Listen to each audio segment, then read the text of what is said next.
నమ్మకమైన తండ్రి, పరిశుద్ధుడైన దేవుడయ్య, మమ్మల్ని ఎంతో ప్రేమిస్తున్నటువంటి దేవుడు, రోజు వీడియోస్ బట్టి మిమ్మల్ని ఎంతో స్థుతిస్తూ ఉంటున్నాం. గత 4 రోజులుగా మీరెంతో సహాయపడుతూ వచ్చారు. పిల్లలతో మీరు మాట్లాడుతున్నారని నమ్ముతున్నాము. టీచర్స్ మీరు కూడా ఉన్నారు. మీకు తగినట్లుగా మార్చుకోవడానికి కావాల్సిన కృపను ఇస్తున్నారు. ప్రభావాన్ని బట్టి ఎంతో స్తుతిస్తూ ఉంటున్నాము. ఈ 5వ రోజు వీడియోస్ని కూడా వచ్చిన పిల్లలతో వారితో పాటు మాకు దీవెనకరంగా చేయమని ప్రార్థిస్తూ ఉంటున్నాము. ప్రభావ, నీవు దీవిస్తే తప్పకుండా దీవించబడతాము, నీవు ఆశీర్వదిస్తే తప్పకుండా ఆశీర్వదించబడతాము. మీ యొక్క సన్నిధి మాకు అవసరం, మీ యొక్క కృప మాకు అవసరం, మీ సహాయం మాకు అవసరం, మీ యొక్క తోడు మాకు అవసరం. ప్రభువా, నీవే అందరి హృదయాల్లో కార్యాన్ని చేసే దేవుడి వల్ల నమ్ముతుంటున్నాము. కేవలము నాటగలము, నిలిపోయగలము, కార్యాభివృద్ధి జరిగించేవాడు నీవే అని నమ్ముతూ మిమ్మల్ని స్తుతిస్తూ ప్రభువా యేసు నామములో సమర్పించుకుంటున్నాం తండ్రి.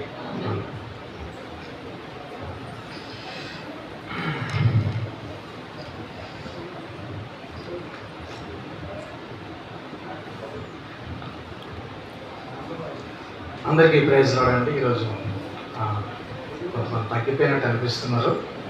బట్ ఎనీవే, వచ్చిన వాళ్ళందరికీ కూడా ఈ క్లాస్ ఎంతో బ్లెస్సింగ్గా, ఎంతో దీవెనకరంగా ఉండాలని ఆశపడుతున్నాను. ఓకేనా? కాబట్టి మీరు శ్రద్ధగా వినాలని మిమ్మల్ని రిక్వెస్ట్ చేస్తున్నాను. ప్లీజ్ ఒక 1/2 అవర్ 40 minutes మీరు చాలా శ్రద్ధగా వింటే దేవుడు మిమ్మల్ని ఎంతో దీవిస్తున్న ఒక గొప్ప ట్రాన్స్ఫర్మేషన్ మీ జీవితాల్లో మీరు చూడగలరు. మనం గత క్లాసెస్లో దేని గురించి చూసాం? మనము ఒక థీమ్ మనకుంది కదా. ఏంటి ఆ థీమ్? ప్రభువుకు తగినట్టుగా నడుచుకోవాలి అనేసి. మనం బైబిల్లో చూస్తే 4 రకాల ఫ్రూట్స్ మనకి కనిపిస్తాయి. పరిశుద్ధ గ్రంథంలో ఎన్ని టైప్స్ ఆఫ్ ఫ్రూట్స్ చెప్పండి? 4 టైప్స్ ఆఫ్ ఫ్రూట్స్ కనిపిస్తాయి. మొదటిది ఏంటి అంటే the fruit of the spirit, ఆత్మ ఫలము. తర్వాత రెండోది ద ఫ్రూట్ ఆఫ్ ప్రేయర్, ప్రార్థన అనే ఫలము. తర్వాత the fruit of good deeds, అంటే మంచి కార్యాలు, మంచి క్రియలు అనే ఒక ఫలము. తర్వాత 4వది ద ఫ్రూట్ ఆఫ్ ప్రైజ్, స్తుతించడం కదా, స్తుతించడం అనే ఫలం. ఇందులో మనము ఏ ఫ్రూట్ చూస్తున్నాం చెప్పండి? బైబిల్లో ఉన్న 4 ఫ్రూట్స్లో ఒక ఫ్రూట్ చూస్తున్నాం. ఏంటి ఆ ఫ్రూట్ అంటే the fruit of the spirit. దానికి అందులో ఒక భాగాన్నే మనం ఈరోజు చూస్తున్నాం. అదే దీర్ఘశాంతము. కొలసియన్స్ 1:11లో ఏమని ఉంటుందంటే ఆనందంతో కూడిన పూర్ణమైన ఓర్పును, దీర్ఘశాంతమును కనపరచడం గురించి. ఏంటి చెప్పండి మనం చూసింది ఈరోజు? ఇంగ్లీష్లో దాన్ని లాంగ్ సఫరింగ్ అంటారు. ఏమంటారు చెప్పండి? Long suffering. లేదంటే తెలుగులో దాన్ని దీర్ఘశాంతము కదా. NISB వాళ్ళు చాలా చక్కగా దాన్ని ట్రాన్స్లేట్ చేశారు, సింపుల్గా అర్థం కావడానికి. ఏమని అంటే పేషెన్స్. ఏంటి? పేషెన్స్ అనే ట్రాన్స్లేట్ చేశారు. లాంగ్ సఫరింగ్ అంటే లాంగర్ సఫరింగ్ అని జనరల్గా అందరికి కూడా తెలుసు. లాంగర్ సఫరింగ్ అంటే దీర్ఘ శాంతం, అంటే ఎక్కువగా శాంతం వహించడం అని మనం జనరల్గా అర్థం చేసుకుంటాం. కానీ కొద్దిగా మనం మూల భాషలోనికి వెళ్తే, ఆ గ్రీక్ పదాల్లోనికి వెళ్తే మనకి ఏమర్థం అవుతుంది అంటే 2 పదాల యొక్క కలయిక అన్నమాట ఇది. Long and temper. ఏం చెప్పండి? Long and temper. ఒక మాటలో లాంగ్ టెంపర్ అని మనం అనొచ్చు. అంటే కోపానికి గురైనప్పుడు, దీని యాక్చువల్ మీనింగ్ గురించి మాట్లాడుతున్నాం. కోపానికి గురైనప్పుడు మీకు కోపం వస్తుందా? ఓకే. కోపానికి గురైనప్పుడు నిగ్రహించుకోవడం. లేకపోతే రెండోది వెంటనే ప్రతీకారము తీర్చుకోకపోవడం. తర్వాత ఇంకొక మీనింగ్ సహనంతో భరించడం. క్లియర్ కదా? తర్వాత లాంగ్ సఫరింగ్ అంటే పరిస్థితులకు లొంగిపోకుండా ఉండడం అన్నమాట. సిచ్యువేషన్స్ని బట్టి లొంగిపోయి కృంగిపోవడం. చాలామంది యూత్ సిచ్యువేషన్స్ని బట్టి ఏమవుతున్నారు చెప్పండి, అంటే డిప్రెషన్లోకి వెళ్ళిపోతున్నారు. అవునా కదా? సో అది మాట. సో మనము ఈరోజు లాంగ్ సఫరింగ్ గురించి మనము కొద్దిగా మనం చూస్తున్నాం. ఈ లాంగ్ సఫరింగ్కి సోర్స్ ఎవరు చెప్పండి? అసలు ఎక్కడి నుంచి లాంగ్ సఫరింగ్ వస్తుందంటే ఈ యొక్క లక్షణాన్ని మనం దేవుల్లో చూస్తున్నాం. దేవుల్లో అనేకమైన గుణ లక్షణాలు ఉన్నాయి కదా. దేవుల్లో యాట్రిబ్యూట్స్ అంటాం. యాట్రిబ్యూట్స్ ఏంటి? యాట్రిబ్యూట్స్ చెప్తారు ఎవరన్నా? ఏదైనా ఒకటి రెండు యాట్రిబ్యూట్స్ చెప్పండి. దయ, తర్వాత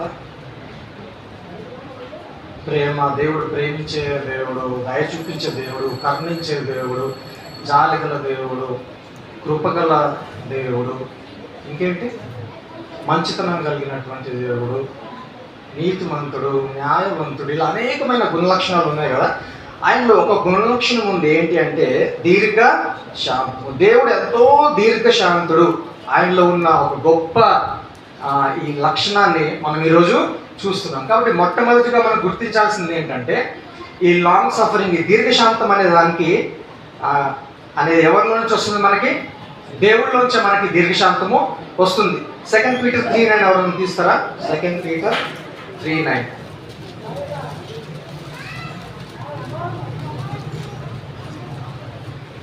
అందరూ మారు మనసు పొందాలని దేవుడు ఏం చేస్తున్నాడంటే అక్కడ దీర్ఘశాంతాన్ని చూపిస్తున్నాడు. ఎవ్వరు కూడా నశించుకోకూడదు, అందరూ మారు మనసు పొందాలని. లోకంలో చాలామంది ఇంకా దేవుడిని తెలుసుకున్న వాళ్ళు ఉన్నారు. అయితే వారందరూ కూడా రక్షణ పొందాలనే ఉద్దేశంతో దేవుడు దీర్ఘశాంతం చూపిస్తున్నాడు అనేసి అక్కడ 2 Peter 3:9లో మనం చూస్తున్నాం. కాబట్టి దేవుడిలో ఉన్న ఒక గొప్ప గుణ లక్షణం ఏంటి చెప్పండి? మీరు మణిపూర్ గురించి ఎంతమంది తెలుసు? మణిపూర్లో మన క్రిస్టియన్స్ మీద ఎన్ని అటాక్స్ జరుగుతున్నాయి కదా. అవన్నీ చూస్తూ ఉంటే నేను వ్యక్తిగతంగా అక్కడికి వెళ్ళి వచ్చాను బాబు కృపను బట్టి. అవన్నీ చూస్తూ ఉంటే అనిపిస్తుంది, దేవుడు ఎందుకు శిక్షించట్లేదు వీళ్ళని?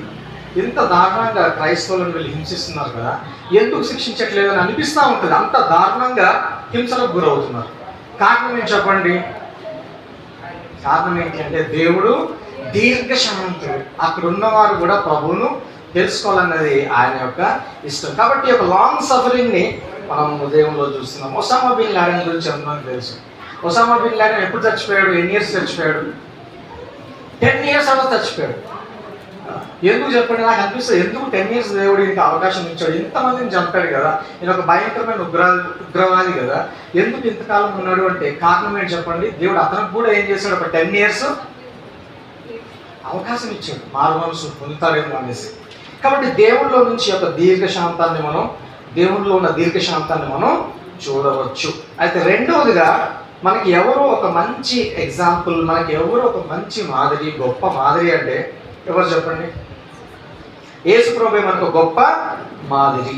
తాను చెయ్యనిది ఏది కూడా దేవుడు మనలను చెయ్యమని చెప్పలేదు కదా. యేసు ప్రభు యొక్క దీర్ఘశాంతం ఎంతో మన బైబిల్లో చాలా క్లియర్గా చూస్తూ ఉంటున్నాం. హెబ్రీయులకు రాసిన పత్రిక 12:3 ఎవరైనా చదువుతారా? హీబ్రూస్ 12:3. మనకు ఒక గొప్ప రోల్ మోడల్ మనకి యేసు ప్రభు ఉన్నాడు. ఆయన ఎంతో దీర్ఘశాంతుడు. ఆయన దీర్ఘశాంతాన్ని మనం అక్కడ అర్థం చేసుకోవచ్చు. పాపాత్ములు, నేను చదవనా? కొద్దిగా చదువు. పాపాత్ములు తనకు వ్యతిరేకంగా చేసిన తిరస్కారం అంతయు కూడా ఆయన ఏం చేసినంట? ఆయన ఓర్చుకున్నాడు. కాబట్టి ఆయనను మీరు తలంచుకోండి అన్నట్టుగా అక్కడ రాస్తున్నాడు. పాపాత్ములు తనకు వ్యతిరేకంగా చేసిన తిరస్కారం అంతటిని, రిజెక్షన్ అంతటిని కూడా ఏం చేశాడంటే ఆయన ఓర్చుకున్నాడు. ఆయన ఎంతో ఓర్చుకున్నాడు. కాబట్టి ఎవరిలో చూస్తున్నాము ఈ లాంగ్ సఫరింగ్ అనేది? ఈ దీర్ఘశాంతాన్ని ఎవరిలో చూస్తున్నాము? మనకి రియల్ రోల్ మోడల్ ఎవరు చెప్పండి? యేసుక్రీస్తు ప్రభు. మార్చి వార్త 3:20లో ఏమంటుందంటే, మీరు తీన అవసరం లేదు, నేను త్వరగా వెళ్ళిపోతాను. అక్కడ దెయ్యం క్షమించండి, అక్కడ యేసు ప్రభుని ఏమంటూ వచ్చారంటే అక్కడ ఉన్న శాస్త్రులు, ఈయనకి ఏం పట్టింది? ఈయనకి దెయ్యం పట్టింది అన్నారు. ఒకసారి నన్ను కూడా ఒకరు, నీకు దెయ్యం పట్టిందా అంటే నేను 1 week మాట్లాడలే వాళ్ళతో. It's so difficult to take it కదా, it's very difficult to take it. నాకు అప్పుడు అనిపించింది, అరే యేసు ప్రభుని దెయ్యం పట్టింది అంటే ఎంత ఈజీగా తీసుకుని ఎంత చక్కగా వాళ్ళకి జవాబు ఇచ్చాడు, కానీ ఇవ్వలేకపోయానే.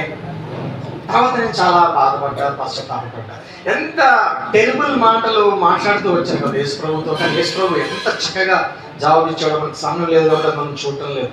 తర్వాత లూక్స్ 5:17-25 కూడా తీయనవసరం లేదు. అక్కడ పక్షవాయువు గలవానితో నీ పాపాలన్నీ కూడా క్షమించబడ్డాయి అని అన్నప్పుడు ఏమన్నారు తెలుసా? నీ పాపాలన్నీ క్షమించబడ్డాయి అని అన్నప్పుడు అక్కడ ఉన్నవారు ఏం చెప్పారు తెలుసా? కొంతమంది నువ్వు దైవ దూషణ చేస్తున్నావు అని కోపంతో అన్నారంట. ఏం చేస్తున్నారు? ఏమంటున్నారు? నువ్వు దేవుడిని దూషిస్తున్నావు. ఎంత కోపం రావాలి కదా! అంత మంచి పని చేస్తే, అంత చెడ్డ మాట మాట్లాడితే, మంచి పని చేస్తున్నప్పుడు ఒక చెడ్డ మాట మాట్లాడితే ఏమొస్తుంది చెప్పండి? మనకి కోపం వచ్చేస్తుంది. కానీ ఎంతో దీర్ఘశాంతంతో ప్రభు వాళ్ళకి ఆన్సర్ చేశాడనేది మనం చూడవచ్చు. తర్వాత లూక్ 23:7-11 కూడా యేసు ప్రభు సిలువ వేయబడక ముందు హేరోద్ దగ్గరికి తీసుకుని రాబడతాడు. హేరోద్ తెలుసు కదా అందరికీ కూడా. హేరోద్ రాజు దగ్గరికి తీసుకుని రాబడినప్పుడు ఏం చేశాడు అక్కడ ఆయన? హేరోదు కొన్ని మాటలు చెప్పినప్పుడు యేసు ప్రభు చాలా సైలెంట్గా ఉన్నాడు, ఒక్క మాట కూడా మాట్లాడాలి. అక్కడ కూడా మనము యేసు ప్రభు యొక్క పేషెన్స్ని మనము దీర్ఘశాంతాన్ని చూస్తున్నాం. లూక్ 23:34 ఇది చదివితే బాగుంటుంది. లూక్ 23:34 లూకాసు వార్త 23. తండ్రి వీరేమి చేయుచున్నారో వీరేం చేయుచున్నారో ఎరుగరు కనుక క్షమించమని చెప్పాను. ఇక్కడ మనం యేసు ప్రభు యొక్క అసలైన దీర్ఘశాంతాన్ని, పేషెన్స్ మనము చూడొచ్చు. ఏమంటున్నాడు? సిలువ వేస్తున్న వారిని మీరు ఏం చేస్తున్నారో ప్రభు, వీళ్ళకి తెలియదు ప్రభు, దయతో వీరిని క్షమించు అని అంటున్నాడు కదా. యేసు ప్రభులో ఆ క్షమించే గుణాన్ని మనము చూస్తున్నాం. యేసు ప్రభులో యొక్క గొప్ప లక్షణాన్ని మనం చూస్తున్నాం. ఏంటో లక్షణం చెప్పండి? దీర్ఘ శాంతం, లాంగ్ సఫరింగ్, లేకపోతే ఇంకా ఈజీగా గుర్తుపెట్టుకోవడానికి పేషెన్స్ అనొచ్చు. మనకు కూడా పేషెన్స్ అనేది ఎంతో అవసరము. చూడండి 1 పీటర్ 2:21-23. ఫస్ట్ ఇది చదవండి ఎవరన్నా దయచేసి. 1 పీటర్ 2:21-23 చదువుతారన్నా? క్రీస్తు కూడా మీ కొరకు బాధపడి మీరు తన అడుగు జాడలయందు అయ్యా చాలమ్మా.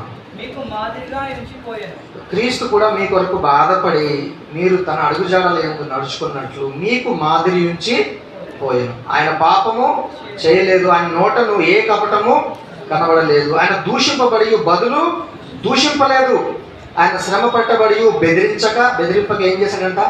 న్యాయంగా తీర్పు తీర్చు దేవునికి తన్ను తాను అప్పగించుకొనెను. ఎంత చక్కటి మాటలు కదా! దేవుని యొక్క దీర్ఘశాంతాన్ని ప్రభువులో మనం చూస్తున్నాం. ప్రభు యొక్క దీర్ఘశాంతాన్ని మనం ఇక్కడ చూస్తున్నాం. పాత నిబంధనలో ఒక వ్యక్తి ఉన్నాడు, ఆయన పేరు యోబు. ఆయన గురించి జేమ్స్ ఏమంటాడంటే 5:11 మీరు యోబు యొక్క సహనంను గురించి విన్నారు కదా, వింటారు కదా. యోబుకున్న సహనం గురించి కూడా మనం చూసినట్లయితే నిజంగా పేషెన్స్ అనేది అంత అద్భుతమైనది మనం చూస్తున్నాం. యోబులో ఆ గొప్ప గుణ లక్షణాలను కూడా మనం చూడవచ్చు. ఏంటి చెప్పండి? దీర్ఘ శాంతం, లేకపోతే సహనము అని కూడా మనం అనొచ్చు. యోబులో మనం చూస్తాము, ఒక సాతాను దేవుని దగ్గర పర్మిషన్ తీసుకొని ఎవరి దగ్గరికి వెళ్తాడు? జోబ్ దగ్గరికి వెళ్తాడు. 10 మందిని చంపేస్తాడు. 10 మందిని చంపిన తర్వాత యోబు చెప్పే సమాధానం అందరికి కూడా తెలుసు కదా. ఏమంటాడు ఆయన? 20వ వచనంలో అప్పుడు యోబు లేచి తన పై వస్త్రమును చింపుకొని తల వెంట్రుకలు ఒరించుకొని నేల మీద సాష్టాంగపడి నమస్కారం చేసి ఇట్లా అన్నాడంట. ఏమన్నాడు? నేను నా తల్లి గర్భంలో నుండి దిగంబరనే దిగంబరనే అక్కడికి తిరిగి వెళ్ళదును.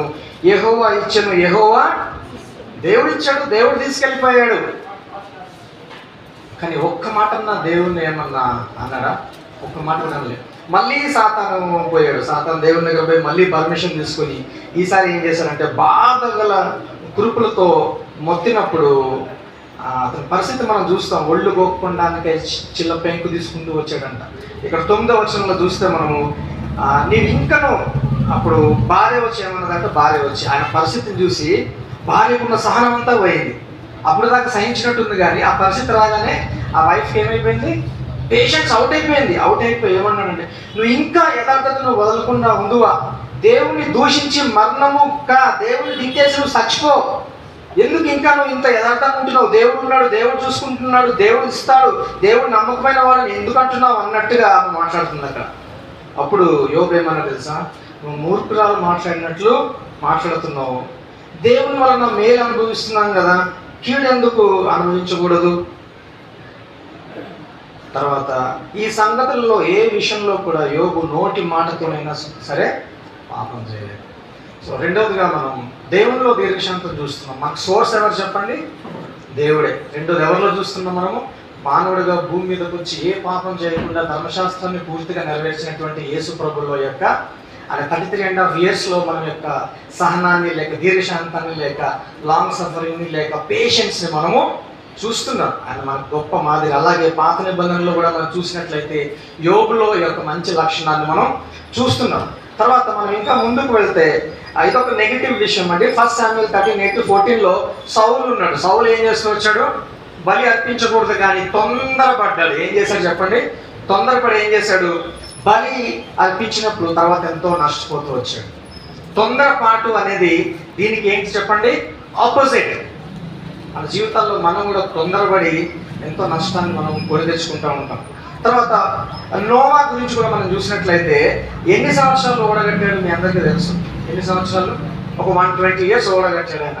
ఆ 120 years కూడా ఏం చేస్తూ వచ్చాడు? ఆయన చెప్తానే ఉన్నాడు, దేవుని గురించి బోధిస్తూనే ఉన్నాడు కదా. ఎంత హేళనకు గురయ్యాడో ఆయన, అయినా కూడా ఎంతో ఓపికతో దేవుని గురించి చెప్తా ఉన్నాడు వాళ్ళందరికీ కూడా. చివరికి తన కుటుంబం తప్ప ఇంకెవరు కూడా రాలేదు. అలాగే ఇంకా పాత నిబంధనలో మనం చూస్తే హెబ్రీయులకు రాసిన పత్రికలో యొక్క పట్టి మొత్తం ఉంటుంది. ఏం చెప్పండి? విశ్వాస వీరుల యొక్క జాబితా అంతా ఉంటుంది కదా. అందులో కూడా మనం గమనించినట్లయితే వాళ్ళందరూ కూడా ఎంతో దీర్ఘశాంతంతో దేవుణ్ణి వెంబడించారు. నిజంగా వారి వాగ్దాన ఫలం ఏమీ పొందుకోలేదు. నిజంగా వాళ్ళకి యేసు ప్రభువును కూర్చున్నటువంటి ఆ వాగ్దాన ఫలం అనేది పొందుకోలేదు. కానీ అయినా కూడా వాళ్ళు ఎంతో నమ్మకంతో విశ్వాసంతో దేవుణ్ణి వెంబడించడాన్ని మనం చూస్తూ వచ్చాం. కాబట్టి పాత నిబంధనలో ఉన్న సెయింట్స్లో కూడా మన యొక్క దీర్ఘశాంతాన్ని మనం చూస్తున్నాం. తర్వాత చూడండి, ప్రతి బిలీవర్లో ఈ పేషెన్స్ అనేది కొంతైనా కనపడుతుంది, కనపరచాలి అనేది మనం అర్థం చేసుకోవచ్చు. ఒకవేళ మన జీవితాల్లో ఇది ఉంటే మన రిలేషన్షిప్స్ ఎంత బాగుంటాయి కదా. మన ఇండివిజువల్ లైఫ్లో ఈ పేషెన్స్ అనేది మనం అలవర్చుకుంటే మన రిలేషన్షిప్స్ ఎట్లా ఉంటాయి? బహుశా మనం ఈ పేషెన్స్ లేకనే చాలామందిని కోల్పోయాము మన లైఫ్లో. ఒకసారి ఒక్క మాట చాలు ఆ రిలేషన్షిప్ని ఏం చేస్తుంటుంది? బ్రేక్ చేసేస్తుంది. కాబట్టి మన ఇండివిజువల్ లైఫ్స్లో ఈ పేషెన్స్ అనేది చాలా అవసరము అని మీరు గుర్తుపెట్టుకోవాలా. Colossians 3:12. Colossians 3:12.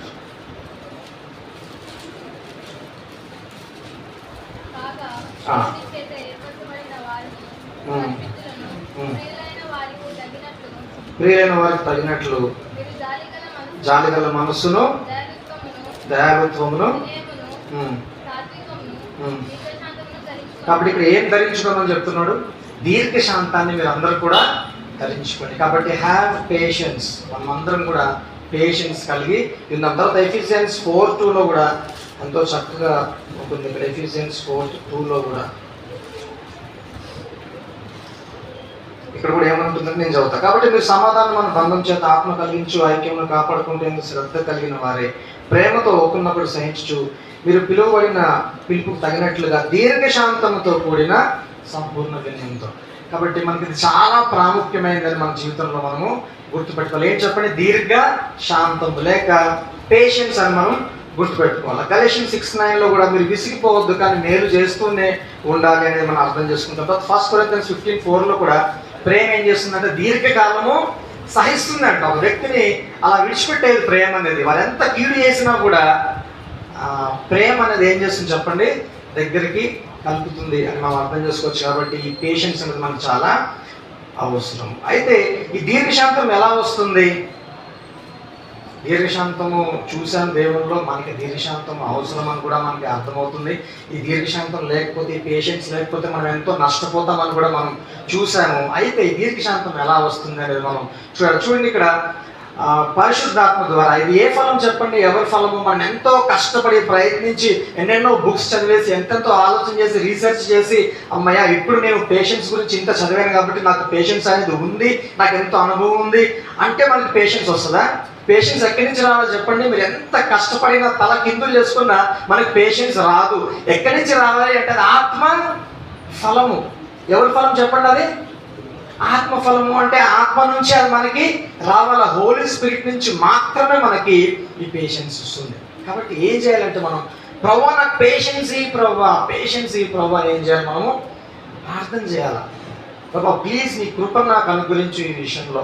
నా జీవితంలో నాకు పేషెన్స్ ఎంతో అవసరం. నేను తీసుకునే డెసిషన్స్ విషయంలో పేషెన్స్ ఎంతో అవసరం. నాకు చాలా తొందరపాటు ఉంది ప్రభువా, నేను తప్పుడు నిర్ణయాలు తీసుకుంటున్నాను ప్రభు, నాకు పేషెన్స్ ఎంతో కావాలి, ప్లీజ్ నాకు దయచేయి ప్రభు అని ప్రార్థన చేసినప్పుడు పరిశుద్ధాత్మ దేవుడు మనలో పనిచేసి మనలో అది కలుగజేస్తాడు. అర్థమవుతుంది కదా? కాబట్టి పేషెన్స్ ఎవరి నుంచి రావాలి, మనకి హోలీ స్పిరిట్ నుంచి మాత్రమే మనకి వస్తుంది అని మనం అర్థం చేసుకోవాలి. కంటత వాక్యం ఒకసారి తీద్దామా? కంటత వాక్యం జాన్ 15:7-8 మనం చూసినట్లయితే, జాన్ 15:7-8, నా యందు మీరును మీ యందు నా మాటలను నిలిచి ఉండిన ఎడల మీకు ఏది ఇష్టమో అడుగుడి, అది మీకు అనుగ్రహించబడుతుంది. మీరు బహుగా ఫలించడం వలన నా తండ్రి మహిమపరచబడును. నేను కొద్దిగా వ్యవహారిక భాషలో కూడా కొంత మాట్లాడుతూ ఉన్నాను.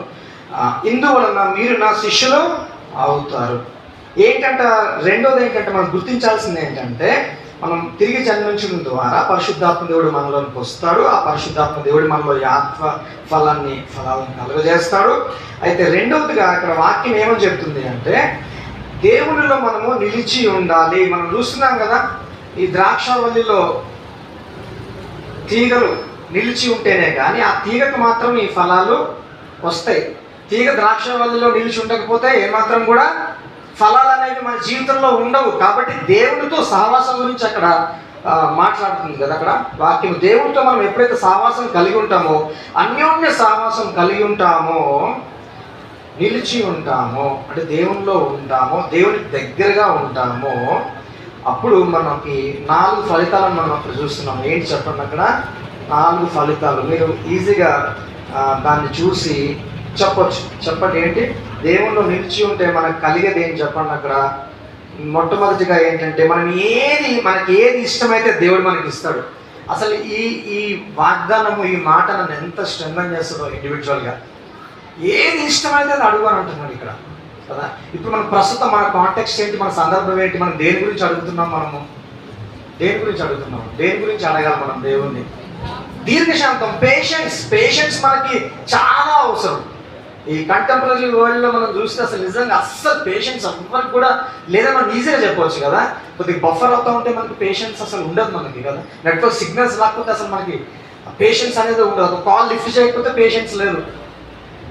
మనం అర్థం చేసుకుంటున్నాం కదా. ఎంత ఒకరోజు 1 గంట మొబైల్ స్విచ్ ఆఫ్ అయితే మనకి పేషెన్స్ ఉంటుందా? మనకి పేషెన్స్ అనేది మనకు ఉండదు. ఏమైంది ఒకవేళ కాల్ లిఫ్ట్ చేయకపోతే, ఒక 1 అవర్ మొబైల్ పని చేయకపోతే ఏమైంది చెప్పండి? ఇమీడియట్గా మెసేజ్కి రిప్లై ఇవ్వకపోతే ఏమైంది మనకు అసలు?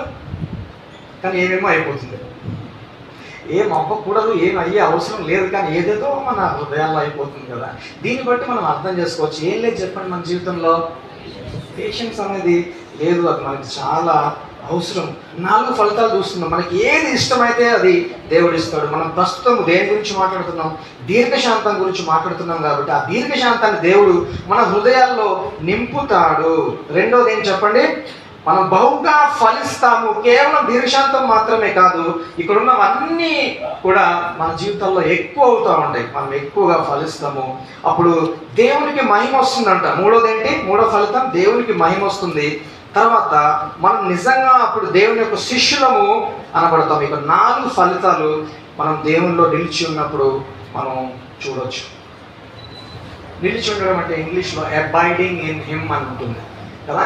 ఇంటిమేట్ రిలేషన్షిప్ గురించి మాట్లాడుతుంది. అంటే ఫెలోషిప్ విత్ గాడ్, దేవునితో సహవాసం గురించి మాట్లాడుతుంది. ప్రార్థన ద్వారా, వాక్యము ద్వారా మనం చూస్తున్నాం కదా. ప్రార్థన ద్వారా, వాక్యం ద్వారా దేవునిలో ఉండడం గురించి అక్కడ మనకి అర్థమవుతుంది. మీకు ఒక బ్యూటిఫుల్ ఎగ్జాంపుల్ చెప్తాను నేను. మార్క్స్ వార్త 2:32-35. మార్క్స్ వార్త 2:35లో ఇక్కడ కూడా మనకి ఈ యొక్క రిలేషన్షిప్ విషయంలో, ఆయనలో నిలిచి ఉండే విషయంలో కూడా యేసు ప్రభు మనకి ఎంత గొప్ప మాదిరో మనకి ఇక్కడ అర్థమవుతుంది. మీరు జాగ్రత్తగా చూసినట్లయితే మార్క్స్ వార్త 32 నుంచి నేను జస్ట్ చదువుతాను, మీరు అర్థం చేసుకోండి. సాయంకాలం అయిందంటే ఒకసారి, సాయంకాలం అన్నప్పుడు ఈవినింగ్ సన్ సెట్ అనేది ఆ టైంలో చాలామంది రోగులు, దయ్యాలు పట్టిన వాళ్ళు, యేసు ప్రభు దగ్గర తీసుకుని రాబట్లంట. ఒక పట్టణంలో ఈ యొక్క సీన్ జరుగుతుందన్నమాట. ఆ ఇంటి దగ్గర యేసు ప్రభు ఉన్నాడు. చాలామంది దెయ్యాలు పట్టిన వాళ్ళు, చాలామంది రోగులు ఆ ఇంటికి తేబడ్డారంట. అయితే తర్వాత చాలా రోగాల చేత పీడింపబడిన వారందరూ కూడా వచ్చినప్పుడు యేసు ప్రభు వారిని స్వస్థపరిచి దెయ్యాలను కూడా వెళ్ళగొట్టి వెళ్ళగొట్టాడంట. ఇక్కడ మనం కొద్దిగా అర్థం చేసుకుంటే సన్సెట్ అప్పుడు ఈవినింగ్ 6 o'clock మనం అనుకుందాం. ఈవినింగ్ 6 o'clock ప్రాంతంలో ఆ పట్టణం అంతా అక్కడ మీరు సరిగ్గా చదివితే ఎంతమంది వచ్చారంట? పట్టణంలో ఉన్న వాళ్ళందరూ కూడా వచ్చేసారంట. కొన్ని వందల మంది అనుకుందామా? ఒక పట్టణంలో ఎంతమంది ఉంటారు మీరు చెప్పండి. ఒక పట్టణంలో ఎంతమంది ఉంటారు? హండ్రెడ్సా? పట్టణంలో ల్యాక్స్ వద్దులే, థౌజండ్స్ అనుకుందాం, లేదంటే 1000 అనుకుందాం మనం. ఇక్కడ ఏమైంది తెలుసా? అక్కడున్న వాళ్ళందరినీ కూడా ఆయన స్వస్థపరిచాడు. దెయ్యాలున్న దెయ్యాల్ని వెళ్ళగొట్టాడు. ఒక దెయ్యాన్ని వెళ్ళగొట్టడం ఎంత టైం పడుతుంది? యేసు ఒకేసారి ఇట్లా అందరికీ దెయ్యం వెళ్ళగొట్టలేదు. ఒక్కొక్కరిని డీల్ చేస్తూ వచ్చాడు. రోగిని స్వస్థపరుస్తూ వచ్చాడు. దగ్గరికి వచ్చినప్పుడు వాళ్ళతో మాట్లాడాడు, వాళ్ళని స్వస్థపరిచాడు, దెయ్యాలను వెళ్ళగొట్టాడు. ఎంత టైం పడుతుంది చెప్పండి? ఒక 1000 మందిని బాగు చేయడానికి ఎంత టైం పడుతుంది? ఎన్ని అవర్స్ పడుతుంది చెప్పండి? మామూలుగా పట్టణంలో ఉన్న వాళ్ళందరినీ బాగు చేయాలంటే ఎంతమంది పడుతుంది చెప్పండి? మనకైతే దెయ్యం వెళ్ళగొట్టడం చాలా కష్టం కదా.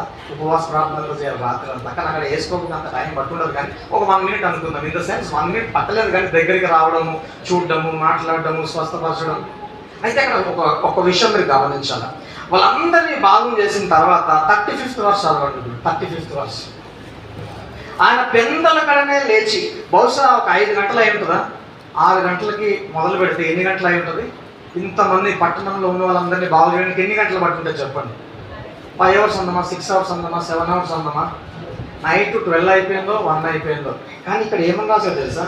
ఆయన పెందల కడనే లేచి ఇంకను చాలా చీకటి ఉండగానే బయలుదేరి అరణ్య ప్రదేశానికి వెళ్ళి అక్కడ ప్రార్థన చేస్తూ వచ్చాడంట.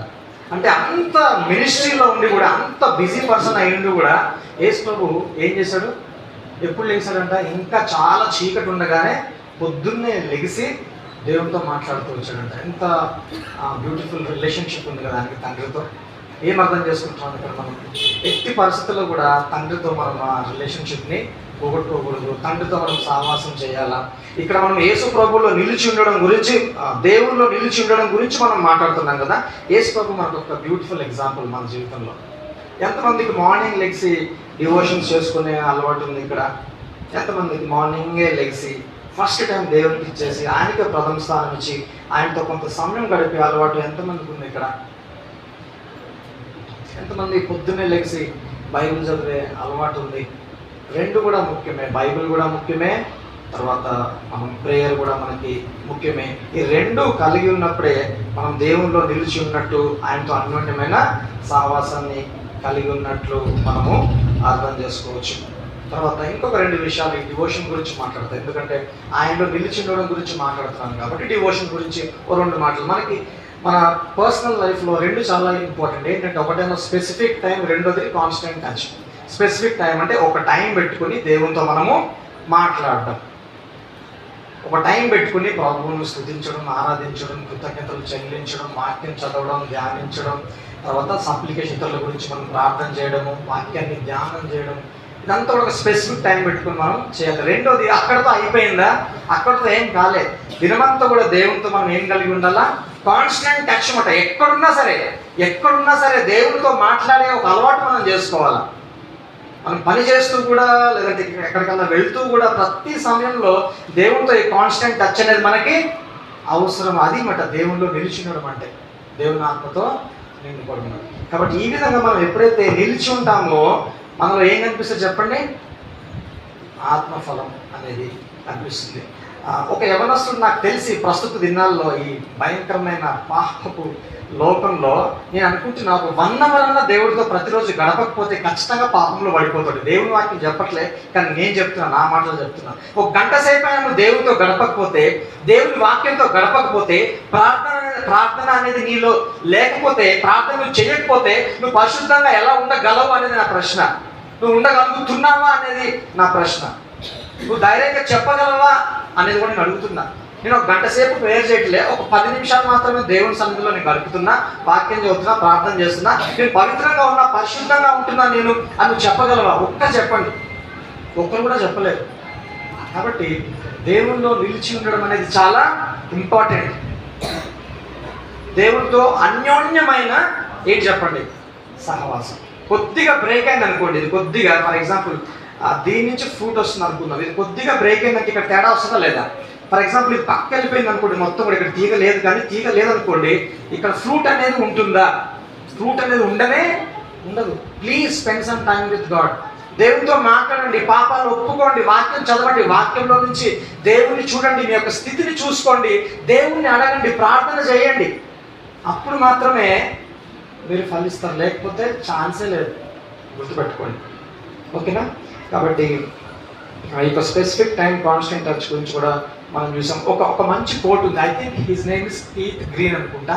ఆయన ఏమన్నాడు తెలుసా? కొద్దిగా ఫన్నీగా ఉంటుంది కానీ ఇట్స్ అ సీరియస్ థింగ్. ఆయన ఏమన్నాడంటే, యేసు ప్రభువు ఏమో సమాధిలో నుంచి లేచాడు, నీవేమో మంచం నుంచి కూడా లేవలేకపోతున్నావు.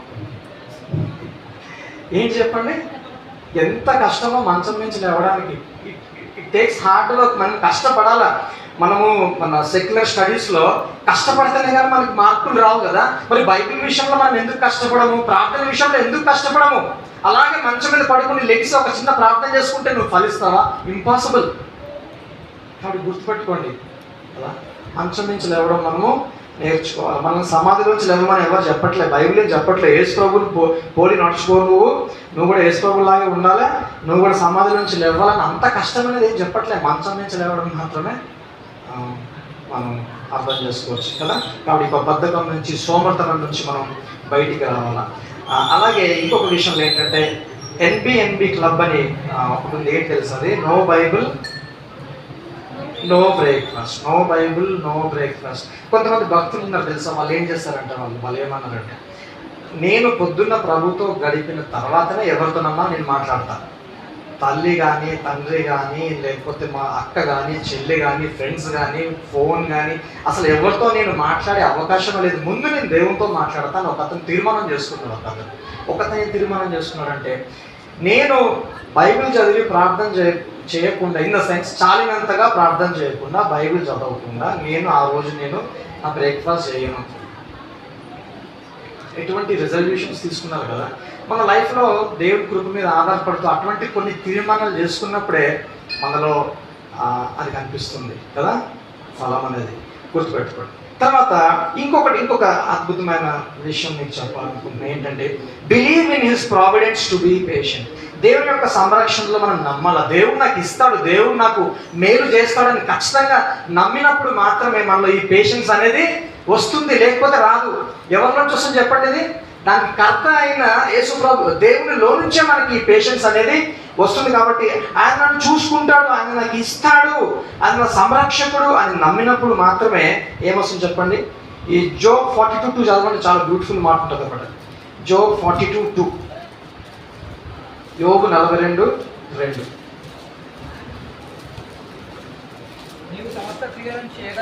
నువ్వు సమస్త చాలే, మా నెక్స్ట్ పార్ట్ అవసరం లేదు. నువ్వు సమస్త క్రియలు చేయగలవని.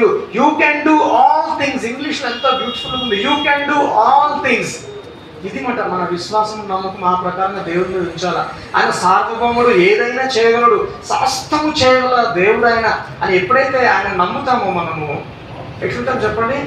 మన లైఫ్స్లో తొందరపడం, మనము ఎంతో పేషెన్స్తో మనం శ్రమల్లో కూడా ముందుకి వెళ్ళిపోతాం.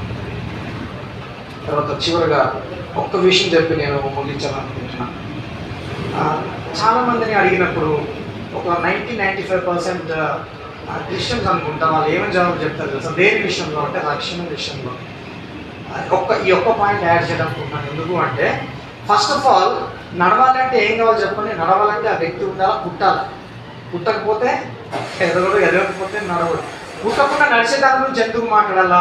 నాకు అనిపిస్తుంది ఇక్కడ కొంతమంది అయినా, లేకపోతే ఎక్కువ మంది అయినా ఇంకా తిరిగి జన్మించలేదేమో అని నాకు అనిపిస్తుంది. చాలామంది రక్షణ పొందలేదేమో యాక్చువల్గా అనిపిస్తుంది. సువార్తని సరిగ్గా అర్థం చేసుకోలేదేమో అని అనిపిస్తుంది. సువార్త అర్థం చేసుకొని రక్షణ పొందితేనే కానీ ఈ ఆత్మఫలం మనలో కాబట్టి ఒక్కసారి మరలా సువార్త అంటే ఏంటి నీకు చెప్పాలని ఆశపడుతున్నావు. ఒకవేళ సువార్త నీకు అర్థం కాకపోతే ఈరోజు మళ్ళీ నువ్వు అర్థం చేసుకో సువార్తని. దేవుడు పరిశుద్ధుడు కదా, ప్రత్యేకంగా ఉన్నటువంటి వాడు, అందరికీ వేరుగా ఉన్నవాడు, భిన్నమైన వాడు ఆయన. తర్వాత ఆయన నీతిమంతుడు. ఎవరో చెప్పండి, దేవుడు నీతిమంతుడు, న్యాయవంతుడు. తర్వాత మనం ఎవరు చెప్పండి, మనం ఎన్నో తప్పులు పాపాలు చేస్తున్న వ్యక్తులు. అయితే ఆ దేవుడు ఈ ఒక లక్షణం ఉంది, ఏంటి అంటే ప్రేమించే లక్షణం. నీతిమంతుడైన దేవుడు ఏం చేయాలి చెప్పండి? నీతిమంతుడైన దేవుడు, న్యాయవంతుడైన దేవుడు తప్పనిసరిగా చేసిన తప్పును ఏం చేయాలి చెప్పండి? శిక్షించి తీరాలా. ఒకసారి మీరు అందరూ కూడా ఒక్క క్షణం మీ పాపాల గురించి ఆలోచన చేయండి. అది ఏ పాపమైనా సరే దేవుడు ఖచ్చితంగా శిక్షించకపోతే, ఇఫ్ హి డజంట్ పనిష్, తీవ్రంగా శిక్షించకపోతే, ఉగ్రతను కనపరచకపోతే, ఉగ్రత చూపించకపోతే దేవుడు మంచివాడు కాదు. దేవుడు మంచివాడు ఎలా అవుతాడు? దేవుడు నీతిమంతుడు కాలేడు. ఖచ్చితంగా పాపాన్ని శిక్షించి తీరాలా. గుర్తుపెట్టుకోండి, మీరు చేస్తున్న ప్రతి పాపానికి శిక్ష అనేది డెఫినెట్లీగా ఉందా లేదా? సువార్తను సరిగా అర్థం చేసుకోకుండా యేసు దగ్గరికి వెళ్ళి యేసయ్య నా పాపాలు క్షమించు అంటే అది రక్తంలో కడిగేశాడని నువ్వు అనుకుంటున్నావేమో, పరలోకానికి నువ్వు వెళ్ళిపోతానని అనుకుంటున్నావేమో. 1 John 1:9 ఉంది కదా, ఏమని చెప్పండి? మన పాపాలను ఒప్పుకుంటే ఆయన నమ్మదగిన వాడు, నీతిమంతుడు కనుక. అది యాక్చువల్గా రాసింది బిలీవర్స్ అది. ఆయన వెలుగులో నడుస్తున్నప్పుడు కొన్ని పాపాలు కనిపిస్తున్నప్పుడు ఆయన క్షమిస్తాడని రాయబడి ఉంది, కానీ సింపుల్గా వెళ్ళి ఒక ప్రార్థన చేసేస్తే ఆయన కలుగుతాడని ఏమాత్రం కూడా లేదు. కాబట్టి నీతిమంతుడు, న్యాయవంతుడు కాబట్టి ఖచ్చితంగా శిక్షించి తీరాల. కానీ ఆయన ప్రేమ గలవాడు కాబట్టి ఆ ఉగ్రత నీ మీద పడకుండా ఆయన మీద వేసుకున్నాడు, తన కుమారుని మీద వేశాడు. యేసుప్రభు అంట ఒక బ్యూటిఫుల్ మాట ఉంది, ఆయన మన పాపాల కోసం చనిపోయాడు, ఆయన మన పాపాలను మీద తీసుకున్నాడు అంటే దాని అర్థం ఏంటి అంటే, మన పాపం అంతటిని ఒక ఉగ్రత పాత్రలో వేసామనుకోండి, మన పాపం అంతటిని మొత్తం ఎవ్రీథింగ్ పాపం అంతటిని ఉగ్రత పాత్రలోకి వేస్తే ఒక్క చుక్క మిగలకుండా కూడా ఏం చేశాడంటే యేసుప్రభు మొత్తం తాగేశాడు. కాబట్టి దేవుడు నిన్ను విడిచిపెడుతున్నాడు, గుర్తుపెట్టుకో. నీకు అవకాశం ఇస్తున్నాడు, ఇంకా ఈ సత్యాన్ని నువ్వు నమ్ముతావు, ఈ సత్యాన్ని నువ్వు అర్థం చేసుకుంటావు, నీ పాపానికి ఖచ్చితంగా శిక్ష పడాలి. కానీ యేసుప్రభు ప్రతి చుక్కను నీ మీద ఉన్న ఆ ఉగ్రతను మొత్తం తాగేశాడు. అది నువ్వు ఇంకా నమ్మాలి అనే ఉద్దేశంతో దేవుడు నీ విషయంలో ఏం చేస్తున్నాడు? దీర్ఘశాంతము వహిస్తున్నాడు. ఇది నమ్మి నువ్వు మారు మనసు పొందకపోతే, పశ్చాత్తాపం పడకపోతే డెఫినెట్లీ దేవుని యొక్క ఉగ్రత నీ మీద ఉంటుంది. మన పాపాలన్నీ కూడా ఆయన అకౌంట్లోకి వెళ్ళిపోయాయి. ప్రతి పాపం కూడా ఆయన అకౌంట్లోకి వెళ్ళిపోయి ఆయన నేరస్తుడు అయ్యాడు. ఆయన నేరారోపణ కలిగి ఉన్నాడు, నేరారోపణ కలిగిన వాడిగా ఆయన ఉంటూ వస్తున్నాడు కదా. మన శాపాన్ని అనుభవించాడు. ఏంటి శాపం అంటే ఏంటి చెప్పండి? శాపం అంటే ఇంగ్లీష్లో డిస్ప్లెజర్ అంటారు. దేవుడికి మన మీద భయంకర అయిష్టత అనేది ఉంది, శిక్షా దండన అనేది ఉంది. ఆ శిక్షా దండన, ఆ అయిష్టత ఎక్కడ తొలగిపోయింది చెప్పండి? సిలువలో తొలగిపోయింది. మన స్థానంలో దేవుని వలన వెలివేయబడ్డాడు ఆయన. మన నిమిత్తము దేవుని ఉగ్రతను అనుభవించాడు, మన స్థానంలో ఆయన మరణించాడు, తర్వాత సమాధి తిరిగి లేచాడు. ఈ విషయాన్ని నువ్వు నమ్ముతున్నావా? ఇది నువ్వు సరిగ్గా అర్థం చేసుకోకుండా నువ్వు ఫలించలేవు. ఇది అర్థం చేసుకుని నీ పాపాలను ఒప్పుకొని, యేసయ్య నేను ఎంతో పాపం చేశాను, నా మీద శిక్ష పడాలి, కానీ ఆ శిక్ష అంతా కూడా నువ్వు వేసుకున్నావా ప్రభువా, నన్ను క్షమించేసయ్యా, నా పాపాలన్నీ నీ అకౌంట్లో వేసుకున్నావా, నా ఉగ్రత నీ మీద పడిందా యేసయ్యా, ప్లీజ్ నన్ను క్షమించు అని నువ్వు పశ్చాత్తాప పడితేనే తప్ప నువ్వు రక్షణ పొందే అవకాశము లేదు. నువ్వు సింపుల్గా యేసయ్యా నా పాపాలను క్షమించు, నీ రక్తంలో కడుగు అంటే రక్తం నీకేం అందుబాటులో ఉండదు. నువ్వు పాపాన్ని ఒప్పుకున్నందుకు నీ పాపం కడగబడదు, కానీ యేసుప్రభు నీ పాపాన్ని మోసాడు కాబట్టి నీ పాపము కడగబడుతుంది. ఇది నమ్మి, ఇది గ్రహించి అప్పుడు నీ పాపాన్ని నీవు ఒప్పుకోవాలా, పశ్చాత్తాపడాలి. కళ్ళు మూసుకున్నావా? కళ్ళు మూసు, కళ్ళు మూసు. అనవసరం.